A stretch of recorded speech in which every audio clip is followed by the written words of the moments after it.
Hello guys, আজকে জন্মাষ্টমী। তো জন্মাষ্টমীতে আমি আমার গোপুসোনাকে কীভাবে স্নান করালাম তোমাদের সঙ্গে একটু শেয়ার করলাম। তো দেখো, প্রথমে আমি আমার গোপুসোনাকে একটা পাত্রে বসিয়ে নিয়েছি।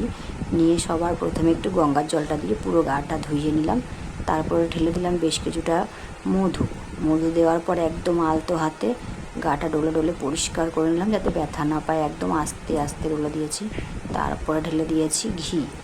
ঘিটা দেওয়ার পরেও সারা গায়ে একটু ভালো করে মাখিয়ে নিলাম, সারা গায়ে যাতে একদম আস্তে আস্তে করে মাখিয়ে নিচ্ছি, ব্যথা না পায় যাতে। আজকে জন্মাষ্টমী, তো সব কিছু দিয়ে একটু ভালো করে স্নান করিয়ে টরিয়ে পরিষ্কার করিয়ে রেডি করতে হবে। তারপরে ঢেলে দিলাম দুধ। দুধটা দিয়েও একটু গাটা ডলে নেব। দেখো, দুধটা দিয়ে সারা শরীরে একটু মাখিয়ে দিচ্ছি। সারা শরীরে ঢেলে দিলাম, ঢেলে দিয়ে আলতো হাতে একদম মাখাচ্ছি। একদম খুব আস্তে আস্তে ডলতে হবে, যাতে ও ব্যথা না লাগে। তো দুধটা দেওয়ার পরেও কিন্তু আবার দেব গঙ্গার জল। দুধটাকে ভালো করে মাখিয়ে নিচ্ছি গায়ে। তো দেখো, দুধটা আমার মাখিয়ে নেওয়া হয়ে গেছে।